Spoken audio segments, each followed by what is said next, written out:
নেপালের পর এবার ফিলিপিন্সেও বইছে জেনজি প্রজন্মের ডাকা দুর্নীতি বিরোধী বিক্ষোভের ঝড়। বন্যার উদ্দেশ্যে বরাদ্দ তহবিলে নেতা, মন্ত্রী ও সরকারি আমলাদের দুর্নীতিতে ফুঁসে উঠেছে সাধারণ জনতাও। ঘোষণা দিয়ে রোববার সকাল থেকে রাজধানী ম্যানিলার রাস্তায় নেমেছে হাজার হাজার মানুষ। প্লেকার্ড হাতে স্লোগানে স্লোগানে ছড়াচ্ছে উত্তেজনা। এমন পরিস্থিতিতে রাজধানী সহ সারা দেশে 50,000-এর বেশি পুলিশ মোতায়েন করা হয়েছে।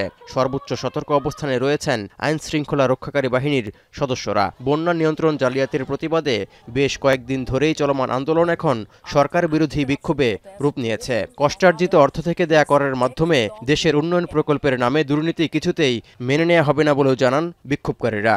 Flooding has made their lives so difficult. And yet the discovery that all the billions of pesos that were supposed to help them, that were supposed to solve the problem, have ended up lining the pockets of all these corrupt politicians, government officials, and contractors. Unfortunately, authoritarianism and plunder continue to plague our country. So we are here to demand action from the government. We are here to demand accountability against corrupt officials in the government.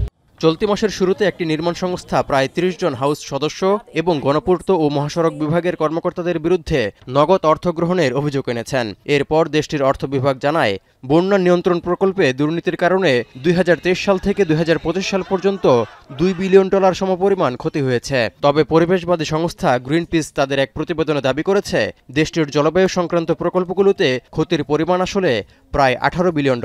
এরপর থেকেই মূলত শুরু হয় বিক্ষোভ। এদিকে সরকারের বিরুদ্ধে রাজপথে নেমেছে দক্ষিণ আমেরিকার দেশ পেরুর জেনজি প্রজন্ম। পেনশন সংস্কার ইস্যুতে প্রশাসনের অনীহা ও দেশজুড়ে অপরাধমূলক কর্মকাণ্ডের প্রতিবাদে রাস্তায় নেমেছেন তারা। প্রেসিডেন্ট দিনে বালুয়ার্তের শাসন ব্যবস্থার বিরুদ্ধে স্লোগান দিতেই পরিস্থিতি উত্তাল হয়ে ওঠে। পুলিশের সঙ্গে ঘটে ধাওয়া পাল্টা ধাওয়ার ঘটনা। এরপর জেনারেশন জি মার্চ শীর্ষক এই প্রতিবাদ কর্মসূচি দমাতে কাঁদানি গ্যাস ও শিল্ড ব্যবহার করেছে পুলিশ। এ অবস্থায় শনিবারের পর রোববারও বিক্ষোভ জারি রাখার ঘোষণা দিয়েছেন শিক্ষার্থীরা। Jóvenes, incluso personas mayores, estamos indignados por la inseguridad, delincuencia, sicariato.